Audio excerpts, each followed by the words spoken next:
Welcome back to Harbour Unboxed. So 2 weeks ago now, I put together a top 5 best CPUs video, and at the time hinted at the possibility of a follow-up top 5 worst CPUs video.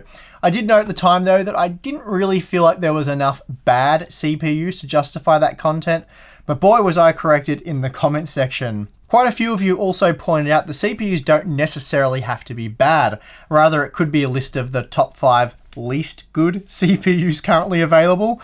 That didn't really have the same ring, so I've stuck with the top 5 worst title, which essentially means the same thing. It's worth keeping least good in mind though, as almost none of the CPUs targeted in this video are actually bad. They likely have something about them that isn't particularly consumer friendly, or there's just better options currently available. Remember, this is just a bit of fun. If you have one of these CPUs, don't be offended. We're not saying you're stupid or anything like that for buying one. I'm sure you have your reasons, you big dummy. Anyway, remember, it is just a bit of fun, so let's get into it.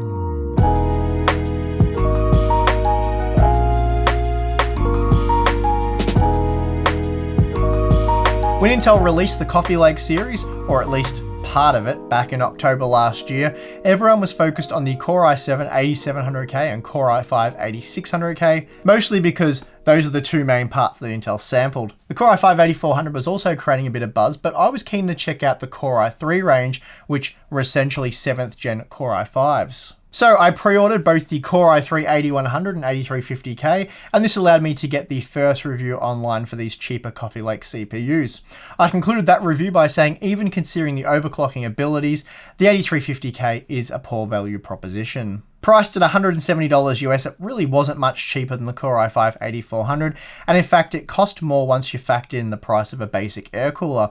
Making matters worse is the fact that a basic air cooler won't actually allow you to achieve the 4.9 GHz overclock that I did. Given the load temps I was seeing, 4.5 GHz seemed more reasonable with a basic air cooler, and that's just a mere 13% bump in frequency from stock. So at best it will match the Core i5 8400 while ultimately costing more, consuming more power, and running much hotter. I also noted that this makes the Core i3 8350K a worthy successor to the 7350K.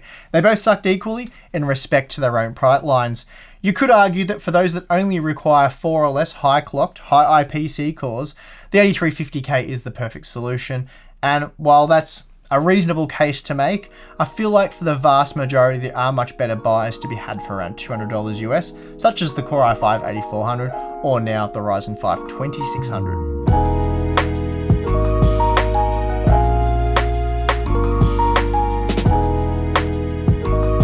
Obvious choice, I know, but I just had to include at least one Kaby Lake X processor, especially now that Intel has axed this CPU series less than a year after release.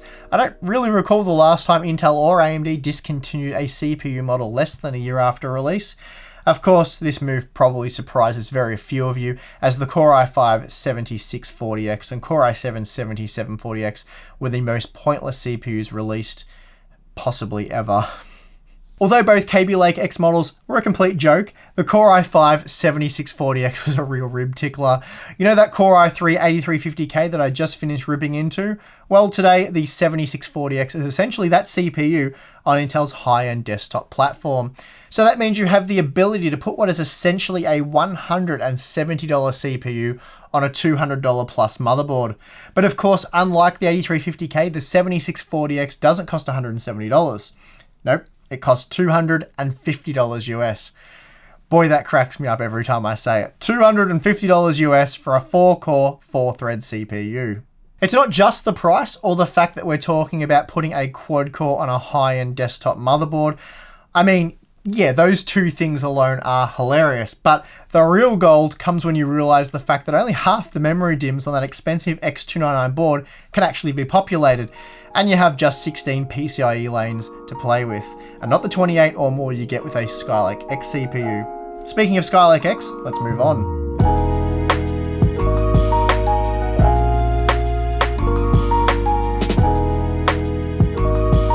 I have to admit, I never really did like the Core i7 7800X that much, and as of October 2017, it was rendered completely pointless by the faster, cheaper, and more efficient Core i7 8700K.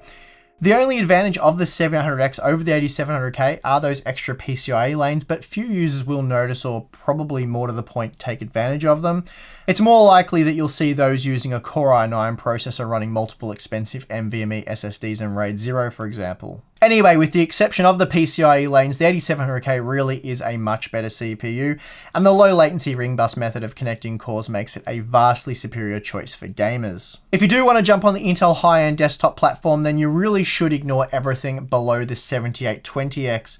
But even that chip does come under heavy fire from the Ryzen 7 2700X, and at that price point I do much prefer the Threadripper 1950X, and well, I actually prefer that chip to pretty much anything Skylake X. I promise I'm not trying to trigger Intel fans, but I am aware of how this video is shaping up.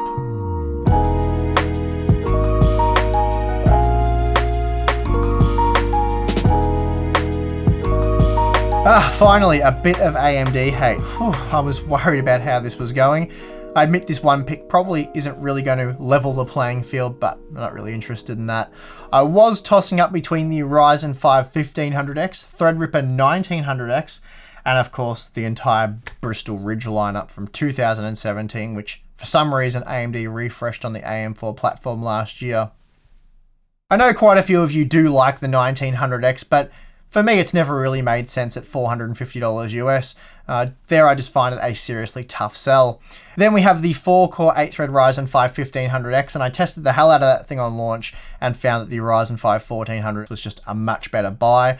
And today, it probably makes even less sense at $160 US, that's the 1500X, because we have the Ryzen 5 2400G, which admittedly in its own right doesn't make a huge amount of sense, but it is still a better buy than the 1500X. And that is because you get the integrated GPU that packs entry-level discrete graphics card performance. Anyway, before I risk confusing myself any further, the real stinker here from AMD was the A12900, and by extension the entire Bristol Ridge lineup, which included parts such as the Athlon X4 970, 950 and 940. Let's not sugarcoat it, they sucked big time and made almost less sense than the Core i5 7740X. Quad cores might be going out of fashion fast right now, but 4 cores based on the Excavator architecture came in and went out of fashion in 2016. The only plus side being that they've saved quite a few users thanks to AMD's Bootkit program. For those of you that have bought a new AMD Ryzen CPU with a motherboard that hadn't been updated to support the accompanying processor, AMD decided to mail out one of their almost useless Bristol Ridge APUs to boot the system up so you could update the BIOS and then use your Ryzen CPU. So I'm sure Bristol Ridge has managed to save the day a few times, but for those who actually bought one, well, they're probably a bit less impressed.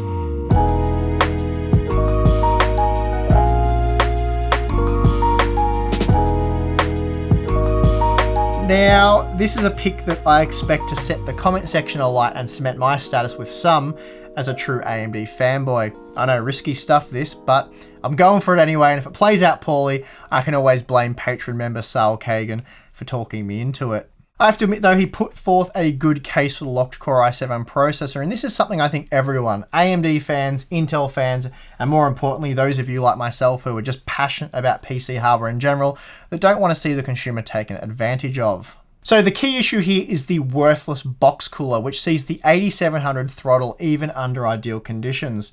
As a result, for most, there are better ways to get the same level of performance while spending less. I think the Ryzen 5 2600X, for example. For those of you unaware, I did take an in-depth look at the 8700, how it performs with the box cooler in a video not too long ago.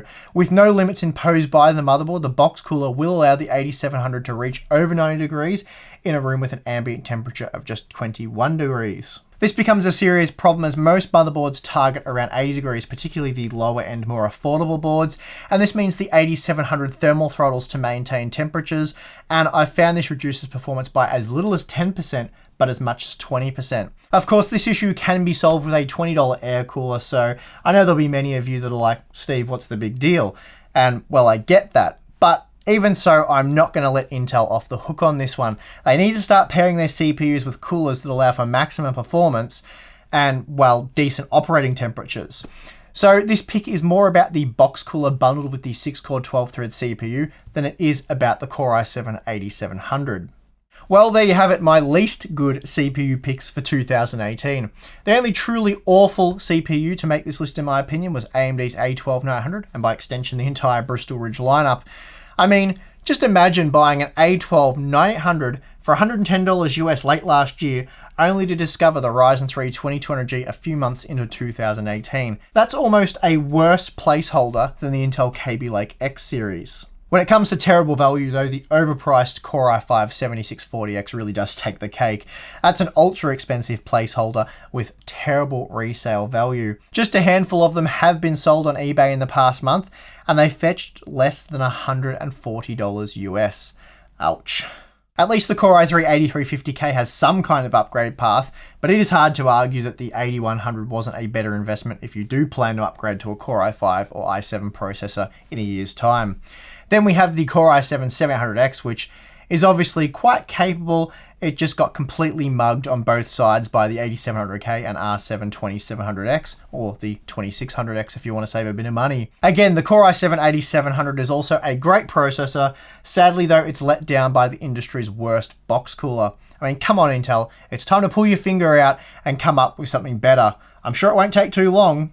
And that is going to do it for this one. If you enjoyed the video, be sure to hit the like button and subscribe for more content. If you appreciate the work we do at Hardware Unboxed, then consider supporting us on Patreon. Thanks for watching. I'm your host, Steve, and I'll see you again next time.